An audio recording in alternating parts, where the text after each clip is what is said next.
Hello, this is John, and maybe some of you I met at the National Flute Association convention in Atlanta, but many of you I know I didn't get a chance to meet, and even some of those that I met with, we didn't have much time to really get into things.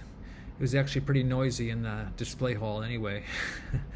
But anyway, I just want to say hi again and let you know that I'm happy to come and do an online webinar to some people in your group or your flute club, just as a way of understanding and getting a taste of how the music of India can improve your Western flute playing.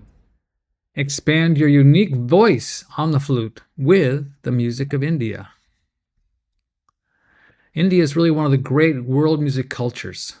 They have thousands of year old tradition of melody known as the ragas, and very intricate and elaborate rhythms as well. There is no emphasis on harmony. There's no 5-to-1 chords, diminished chords, etc., etc. It's basically a modal music. And this music has inspired many people, such as George Harrison of the Beatles. You might remember on Sgt. Pepper's Lonely Hearts Club Band, the piece Within You Without You. It's basically George with some musicians. George with some Indian musicians. There's no Ringo, Paul, or John. It's just George with Indian musicians. And of course, George Martin wrote some string parts. In 1966, through the grace of God, my life was blessed and enhanced from the sudden desire to investigate the classical music of India. This is George speaking of his influence. Jean-Pierre Rampal also did some experiments with Indian musicians, Ravi Shankar. John McLaughlin, a Western jazz musician, has said that this music develops improvisation to the high degree that you find in jazz music.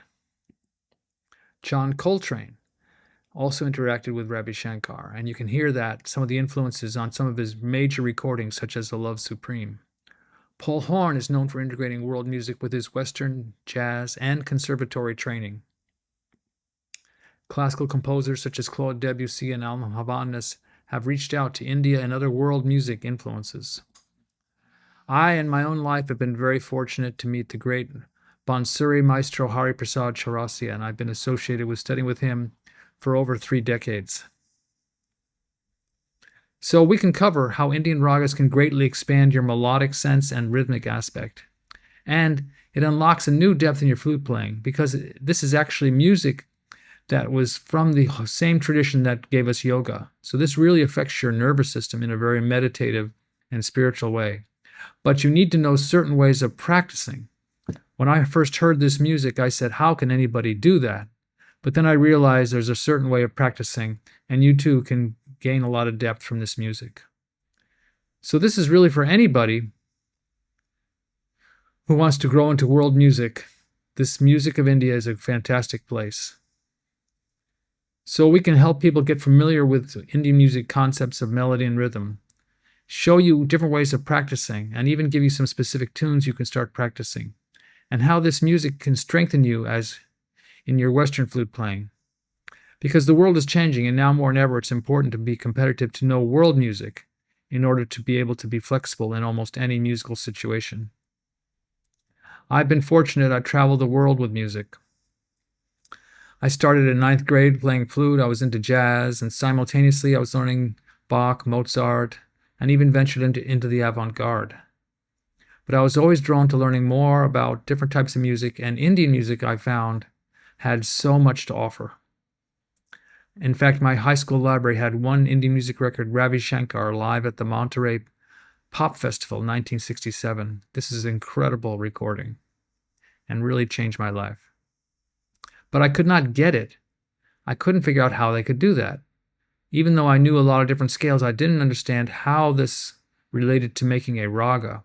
And I couldn't get comfortable with the different rhythmic cycles of 7, 9, 48, 8.5, 5 1/4. I just couldn't get it. I thought this music is good to listen to, but I could never play it. And I could not find a teacher for flute, but I did start learning tabla and vocal, because I realized in order to really relate this to the Western flute, I had to also learn Bansuri.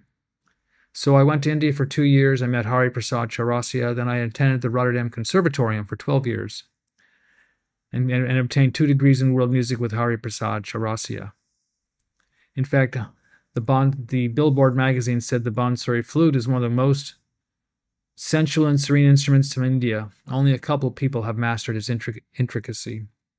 So I really feel fortunate that I had these great teachers and opportunity. So I'd love to come and spend some time with your group. And there's only so much we can do in an hour or an hour and a half, but at least it can expose people to possibly future things for their listening and also maybe some possible future study. So today I'm going to play a brief composition in Rag Yaman.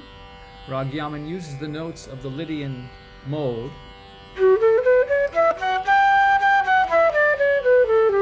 Of course, the raga is much more than a mode. It's how you use the notes, ascending and descending scale. In this case, I'm in the key of G as my drone, and the ascending scale is F sharp, A, B, C sharp, E, F sharp, G, G, F sharp, E, D, C sharp, B, A, G. I'm playing in a time cycle known as Rupak Tal of 7 beats. So let's put that on here. 1, 2, 3, 4, 5, 6, 7. 1, 2, 3, 4, 5, 6, 7. Din, tin, tin, na, di, di, na, na, di, di, na, na, tin, tin, tin, na, di, di, na, na, di, di, na, na. 1, 2, 3, 4, 5, 6.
So that's just a little taste of Rag Yaman, used on the Western flute in a time cycle of Rupak 7 beats.